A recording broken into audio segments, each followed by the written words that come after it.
Welcome back to Unplugged, Raising Resilience here at Camp Alvernia in Centerport. I'm Ben, the camp director, and I'm here with my assistant director, Badyr. Hi, how are you?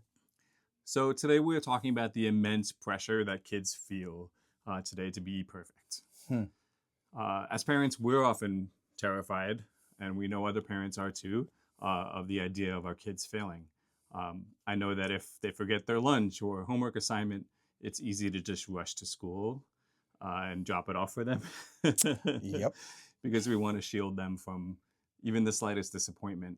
But the truth is that when we rescue our kids from every little thing, we're actually stripping away their ability to handle adversity and driving up their anxiety about failing. But dear, I know you're an educator. Right. What happens to a child's development when adults constantly step in to rescue them from every little stumble? Well, to be quite honest with you, it kind of stunts their resilience. It's kind of one of those things where there you've heard the term bulldozer parent or helicopter parent. The new phrase amongst educators, don't tell anybody, is bulldozer parent, where they just kind of mow down all the obstacles that are in their child's way. So a lot of times when the fact to build the resilience, you need to let them face that adversity. You have to help them face those things, right? So if they forgot their homework, there's obviously a consequence to that. It's not like, oh my God, I need to run it there. And first, it puts pressure on parents. You don't need to do that. But speaking as an educator, email the educator, email the teacher, hey, this is what happened, and let them understand, like, you have to be responsible for that. That's where the growth happens. You got to be intentional with it. You don't want to stunt anybody's resilience by just mowing down whatever's there. Let them learn what they call a recovery muscle. They kind of get back into it by being able to learn how to handle when somebody says, hey, you forgot your homework, this is the consequence. And I'm like, but, I mean, I see it all the time, so I'm lucky enough to teach 6th through 12th grade. And it's nobody, they don't, students, the majority of them, now I wouldn't say all of them, they don't want to take accountability. It's everybody else's fault. Everybody's pointing the finger at somebody else. Oh, my mom did this. I'm like, but you're 17 years old. Why is your mom responsible for that? But no, that person did it. Oh, it's because of the bus. It's the bus's fault. It's everybody else's fault. Like, well, no, you have to own it, right? You know what? Why did you show up late to class? Oh, the people were talking in the hallway. Okay. Why are you late to school? The bus was late. It's always an excuse, right, rather than owning it and saying, this is me. This is on me. I need to leave a little bit earlier for school. I need to make sure I check my backpack before I left school. All those things matter. So, obviously that recovery muscle never gets built. So then there becomes this fear of the unknown. It builds anxiety. Like, it's okay to feel anxious, but now what do you do with it? Right? How do you build that strength? And it's by little steps of like, oh, I stumbled. I need to pick myself back up.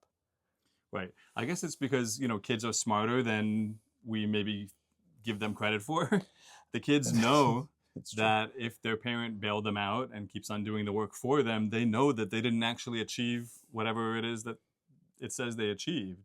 So they know that they haven't actually done it. So it becomes kind of like a negative feedback loop where Yes. They don't want to face a challenge on their own without kind of the guarantee that they're going to succeed. Right. So at least I can only speak to like from what I see here at camp from the camp lens. And I could say, I think of color wars, for example, where we send, both sides, we divide the camp in half and half the camp loses and goes home upset. Right. And we could easily give everybody a participation trophy. But unfortunately, the world doesn't work that way. Right. Right. So I think the idea is finding a really safe place. And I think here at camp, we prepare people for that it's the journey, not the destination. Absolutely. So we know that they need to practice failing. So I think the culture that we build here at Camp Alvernia makes this the safest place for kids to drop the ball. 100%. It all comes down to unconditional acceptance. Our day camp environment here on Long Island, it completely removes the high stakes of the school year because there's no grades here, right? So a child's worth is not tied to winning a game or painting a perfect picture at arts and crafts. By providing emotional safety in this high pressure world and building a culture of peace and acceptance, our campers know that they're not going to be shamed for their performance. Because they're safe from shame, they're finally now safe to take risks, which is where the growth is.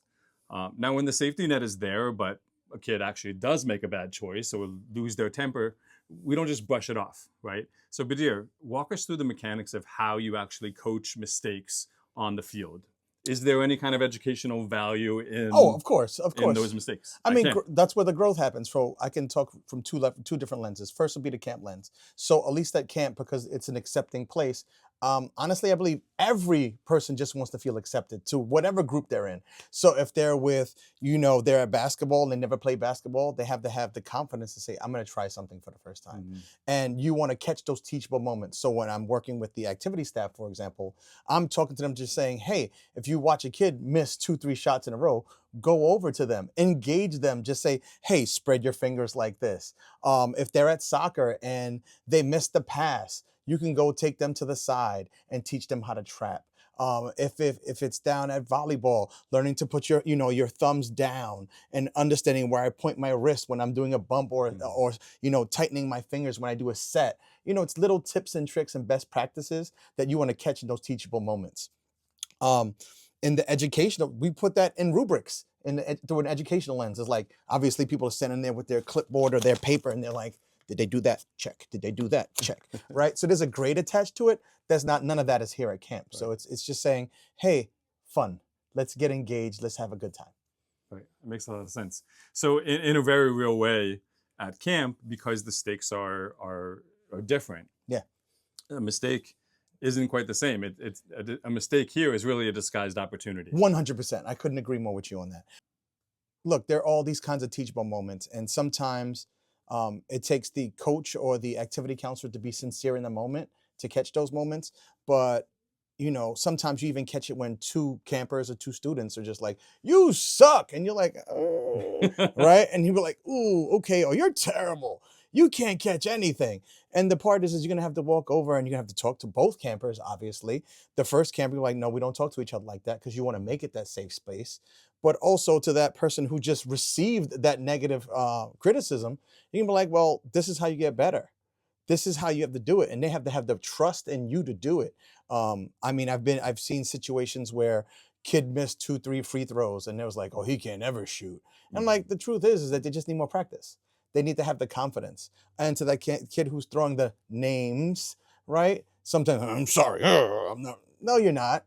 You're not saying it sincerely. Right. You need to make eye contact. You need to really make a connection with that person. And not for nothing, it's sometimes because that's probably how they learned. And I think, not for nothing, things get passed down, whether that was coaching from their coach or whoever they learned from. Like, you're just terrible. That's not true. It's just lack of practice. Practice doesn't make perfect. It makes permanent. Yeah, and I think that's something that we always talk about with each other is, from a staffing standpoint, is no staff person takes a job hoping that they're going to be the worst staff person. That's true. They're not hoping to be a failure. They want to do well. And I think it's the same thing for campers. When campers come to camp, they're not hoping to be ostracized from the group. Of course. They're not hoping that they're embarrassed because they can't succeed at a certain activity, or whether it's a sport like you've been talking about, or at the pool, learning how to swim, getting down to the waterfront and experiencing something new and different types of boats that we have there. I mean, we have boats we start boating at age 3. Our duckling age group, 3 years old, gets out on boats. So there's always a chance for kids to be challenged, to grow here. So there's going to also be the failures, the mistakes, the stumbles, that's what happens. Yeah. The first time you're doing something, you're not going to be great at it, right? And that's normal. And I think shying away from the fear of failure and, I don't want to make any mistakes, is an unrealistic expectation that really robs kids from the opportunity that they have here at Camp Alvernia. And I also think that it's great that you talk not just about building skills in sports, but also the interpersonal mistakes that you mentioned before, right? Like, people have to own the process, right? So if I made a mistake, I have to own that I made that mistake. So giving the campers and the students and the children an opportunity to say, yeah, I did that, but I'm willing to try again. That's where the resilience happens. It's the process, right? Where it says, trust the process. Yes, we have to give the kids, the campers, the tools they need to be successful. So they have to own it. And by doing so, they're going to win. Yeah, and I think that that's interesting, because a lot of times when we think about camp, we're thinking about, okay, well, what programs are there, you know? And, you know, Huntington parents have high expectations and they want the best Yeah. for their kids. You know, you and I both want the best for our kids too. Right. But it's not as simple as, well, they're going to get to do all of these different sports and these different arts and these different aquatics. It's also the program of the culture, learning how to make a friend, right? How do I get good positive attention? Or if I'm not getting positive attention, maybe as a kid, I might try to get some negative attention. Yep, 100%. Right? So you're exactly right that the mistakes, the struggles, it's in every area of development, because we're not just doing entertainment here at camp. We're doing youth development, and that involves growth, and growth requires challenge. So all of this connects perfectly, I think, to the Alvernian Way and to our Franciscan values as Camp Alvernia. The first pillar of the Alvernian Way is respect yourself, right? And that means taking ownership of your actions. That's the highest form of self-respect. 100%. Right? Is self-accountability. It proves to a child that they're strong enough to survive whatever the mistake might be and come out as a better person on the other side. I don't think there's anything more powerful in youth development than when a child realizes that making a mistake doesn't make them a bad kid. It just makes them a growing kid.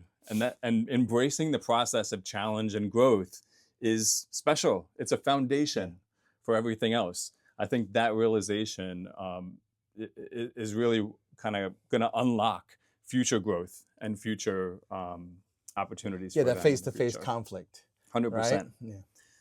So listen, everybody, we're all in the same boat here. It's tough parenting in the modern day. Don't be afraid to let your kids fumble the ball this summer, okay? We're here. It's what we do.